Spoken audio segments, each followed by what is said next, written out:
In 1988, Tom Child founded Marine Specialties Incorporated to service communities and residents around the northeastern Georgia Lake region. It was a long journey, a lot of 14, 15, 16-hour days to get here.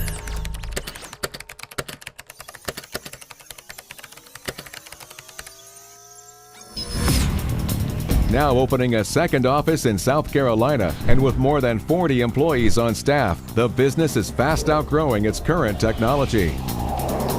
So if we can get the paperwork now in a timely fashion, we're going to go off the chart. Is QuickBooks going to be slow? Well, it's already slow right now because it's so full.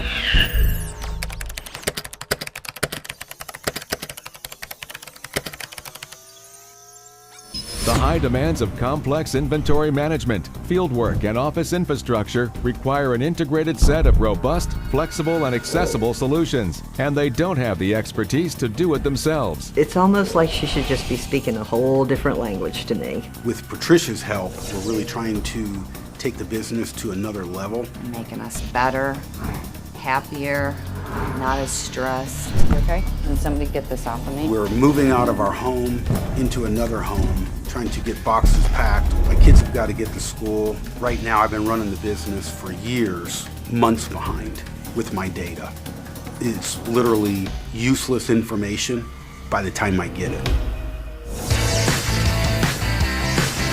Now, with the support of nationally renowned advisor Patricia Hendricks, CEO of 10 Key Business Solutions, and under the guidance of Joe Woodard, founder of Woodard Institute, the latest and greatest technology will be installed at Marine Specialties to give Tom and his team the tools they need to thrive. It's scary, for sure. Is this going to disrupt my entire company? Definitely feeling a little nervous. It's time for a tech makeover.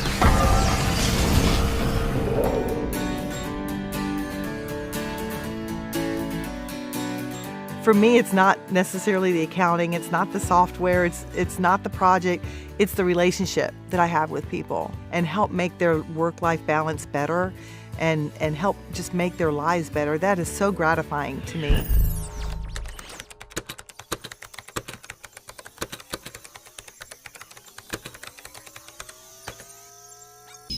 I really become close to my clients. They become like friends to me. I became a fireman. In almost the exact same time I became a fireman, I bought Marine Specialties. I had to work a full-time job in order to live, get Marine Specialties off the ground. Everything I used to do when I started my company, literally by hand. All the invoices were carbon copies. We did not have a forklift. We were doing it all by hand. We were counting and keeping it on paper. We did not have a computer system set up. I went back to Chicago to go to a wedding. One of my good friends were getting married from high school, and I went up there single. My girlfriend, her husband was best friends with Tom in high school, and she was my best friend from first grade. They set us up and we went to this wedding together. Truly the rest was history. I think I chased her for a couple months, long distance, flying back and forth to Chicago, and after a few months, probably 6 months, I convinced her to move down here. He just told me, I need help, you're coming with me. I never really got a choice at that, so him and I were a crew. We'd build the boat lift in the morning, go and install it, come back, and then we'd stay at the office until 8, 9 o'clock at night and do all the paperwork. Michelle got on board and she started to take us to another level by going on the computer. And we started doing everything via QuickBooks and Outlook. Where when I was doing it, it was out of a shoebox. He's not computer literate at all. Whenever he has a problem, it's, Michelle, can you come in here and show me how to do this? Michelle, what do I need to do? That's what he counts on us back here to do in accounting. We're kind of the inside IT people for our computer illiterate people. It's almost like she should just be speaking a whole different language to me. Some of the stuff she's wanting me to do, I'm like, I don't know what you're talking about.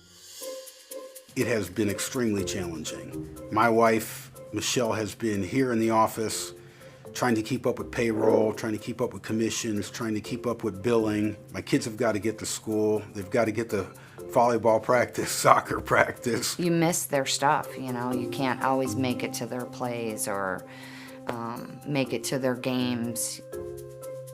Work gets so busy, or you're so backed up, or I'm constantly behind. To have a life outside of the business is what I have been looking for the last 20 years. So I reached out to Joe and Woodard Consulting, and we talked about the client, we talked about their needs and how specific they were and how detailed their needs were. And we really kind of wrapped our brain around whether we could even take this client to the cloud. Patricia is understandably concerned. She's been working with this client for 10 years, and over those 10 years, she has established extreme trust.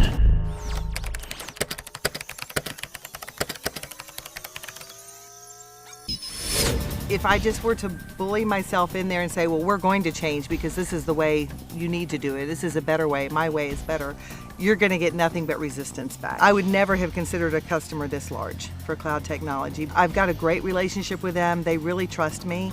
And if I guided them in that direction, I knew they would go with my guidance. She is exchanging trust with the client for the value that she's bringing. You have hired me to be your consultant. My job is to challenge your thinking. If Patricia loses the trust of her client, not only is the tech makeover going to fail, but she's going to lose the whole client relationship.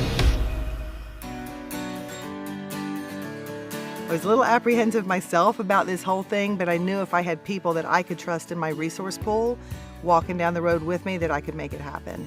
Right. Stephanie, you're on inventory because you're like the inventory master. Christopher, I'd like you to set up Microsoft Teams, okay, and get the different teams and channels set up so that they're ready to go on that. And then Deborah, I'd like you to schedule everybody to make sure that we show up at the right place at the right time and we've got the right software. You can even go ahead and set up some user logins and things like that. I think that would work out really good. We got this. Well, I really thought long and hard how to approach Michelle on this because I knew that she was going to be apprehensive about going to the cloud. Not just security, but her comfort zone with QuickBooks Enterprise was so complete that to pull her into a whole new technology and all new software was going to be a challenge. I've strategically chosen today because they have an inventory truck being delivered. They're required to purchase from their vendor in kits, and they get a significant discount by doing that. But then I had to create memorized bills to disassemble those assemblies into the component parts. And that was our workaround. That's how we accomplished that task in QuickBooks Enterprise. This new software that I'm looking at has a template set up that I can actually automate the disassembly of these components. That is one of the key factors that has convinced me that I can take this company into the cloud.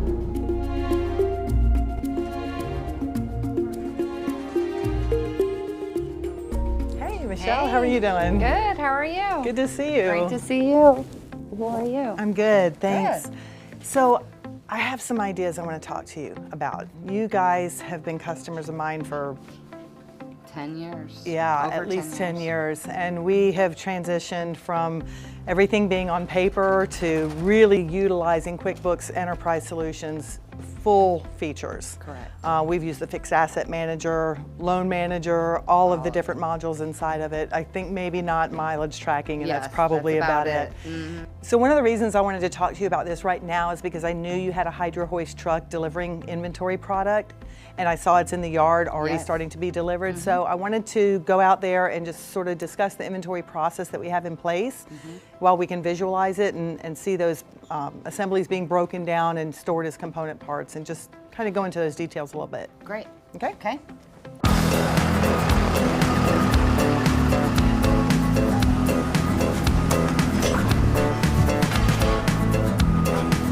So one of our hugest struggles is inventory. You can see this truck being unloaded right here. We order it as a unit, but we don't store it that way because this is how it comes in. It comes to us this way, so we need our inventory to reflect. So if we're going out there and counting, we're counting all the individual parts. We're not actually counting units. One thing that we don't have right now is an unbuilt, and each unit can have anywhere from 15 to 20 parts in that unit. That all has to be done manually. Carrie will sell it as whatever unit it is on the invoice, and then she has to go in there and build that. So there's so many processes just for that one unit. Right. It's bought as a unit, broke down into parts, it's sold as a unit, and it's built back up into parts. Into another. But because we're using these memorized bill transactions, we're not actually accomplishing average cost. We're having the fixed cost that whatever is defined on that bill. Correct. For each component. Right. Now, using this new technology, we will actually be able to do true average costing on those units, and you'll have a more true job profitability reflected on the reports. We need that, because a lot of our commissions, most of our salespeople are paid by commission, and they're paid commission off of a job profitability. So if you pull up a job profitability, that average cost isn't right. So one of my ideas was to take payroll and capture more of a burdened cost that includes your taxes and your work comp and everything else at the time that the work actually happens, as opposed to when the paycheck is cut. That would be amazing. It's a little bit of a shift in a thought process there. And this inventory control. I've got some ideas for that. Now here's the kicker. We're gonna go to the cloud. That'll be fun. Do you understand what the cloud is? Yes. Okay, so that means that we'll have anytime, anywhere access to our inventory, our job management, our time tracking, all the components that we're talking about, we're gonna pull them together. Okay, our big challenge is gonna be taking our financials from QuickBooks Enterprise to QuickBooks Online. And I normally wouldn't consider that for a company this size. How do you think? We need it. Okay, all right, I'm very excited.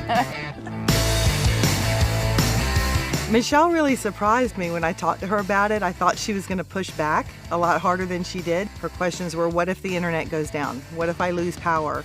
What if we don't have cell signal in the field? How are we going to solve these problems? Patricia was so smart to connect the technology they need to their daily operations. I mean, yes, as accountants, we understand the power of technology to manage and analyze financial information. But a business owner sees value the fastest and the most direct when you connect it to the operations of their company.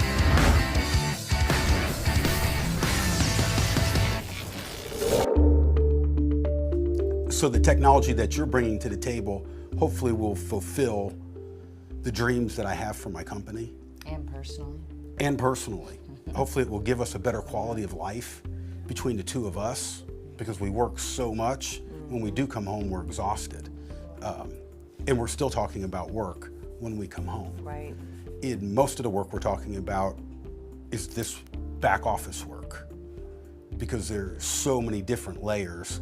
I can accomplish mine fairly quick in a day, but the girls in the back get fed from a dozen other people, if not more than that, might be 30 other people actually feeding them information that they have to input. This year here, above all, I am trying to make a mark in the industry, to raise my standards, to be better than anybody else can be.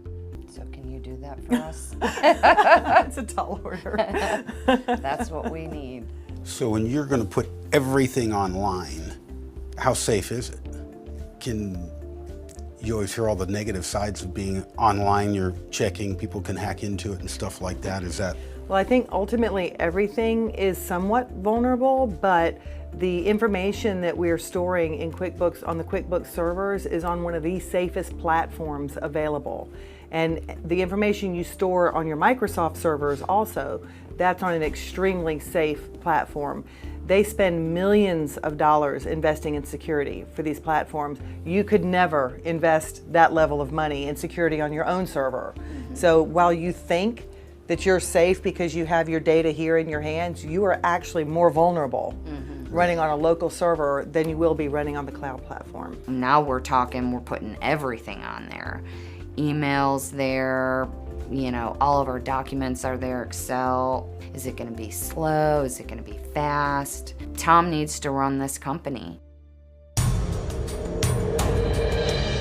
Those were all the problems that we were having. So what's the negative to it? Because I know when the cloud has an issue, if there is such an issue, that my whole company stops. Like, You have to have absolute access to the internet. Any internet connection can fail. With construction, fiber gets cut all the time. Same thing happens for any type of connection.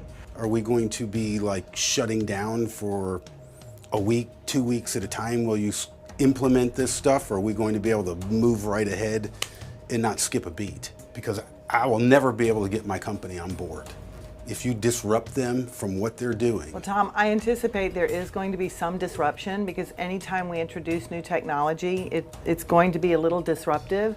I don't foresee you being shut down for any amount of time. I could not allow my fear of losing them, my fear of potentially failing, to stop me from going down this path. We'll just try to roll it out as smoothly as possible so that it doesn't interfere with your business. And if this client doesn't believe that Patricia can deliver on what she promised, they're going to walk away. Is this going to disrupt my entire company?